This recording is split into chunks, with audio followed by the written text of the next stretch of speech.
Impact segment tonight, there's no question that Senator Bernie Sanders has competed very well in this election cycle. His message that the economy is rigged is being widely accepted among Democrats. Yesterday, Senator Sanders was asked this. So 17 of the 25 states with the highest levels of income inequality have held primaries. 16 of those 17 states have been won by Hillary Clinton, not by you. Why? Well, because poor people don't vote.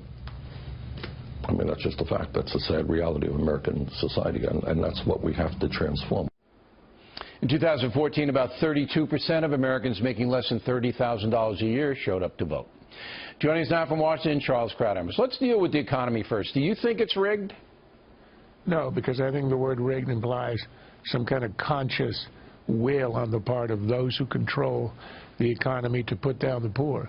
I do think, however, that a large percentage of what determines if you're poor or not is a matter of the lottery, the human lottery, who your parents are, where you're born to. At a simple level, if you are born in the United States, that's 6 out of 100 humans, you won the lottery. You've got a better chance than if you were born in the Congo. If you were born to people, to a single mother out of wedlock, without a man in the family, with poor educational system around you, that's the lottery, and you've lost it. It's very hard.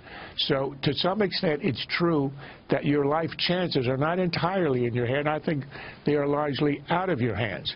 Nonetheless, there are things that you can do politically by changing society.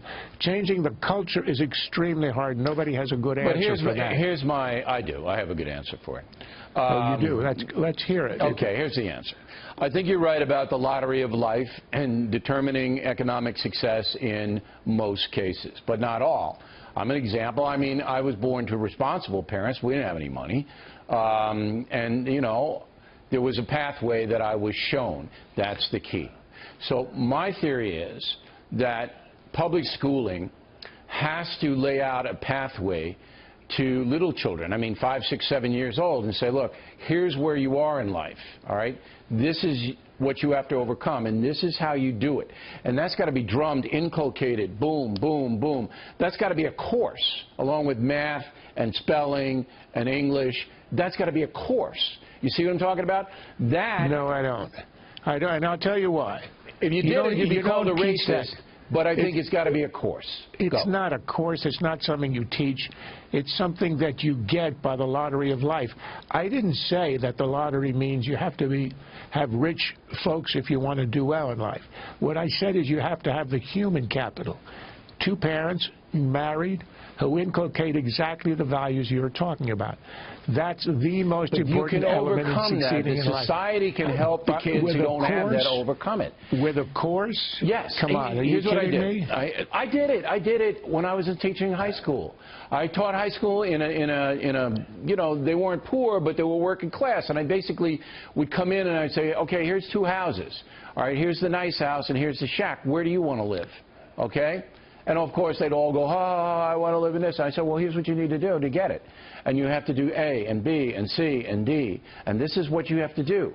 All right? And this is not taught in school. It's not taught anywhere. They come in and then the society is already making them victims. Oh, you can't succeed. Oh, look at your circumstance. Oh, you have to be treated differently. What is it, the soft expectation of bigotry? That's what's in play. We can change that. Why aren't you still teaching then? Because I have a greater mission to educate people like you about how society can come back and help these people who don't, you know, who fall into the poverty precincts. You can help them, but you got to be honest with them. Yeah, well, I have another theory, is because staying in a school system run by a monopoly of the teachers union, where there were not a lot of teachers like you. No, there weren't. Told you, look, the key is to get a multiplication of the teacher O'Reillys. And the way that you get that, there are a lot of Catholic schools that do that. There are a lot of private schools that do that.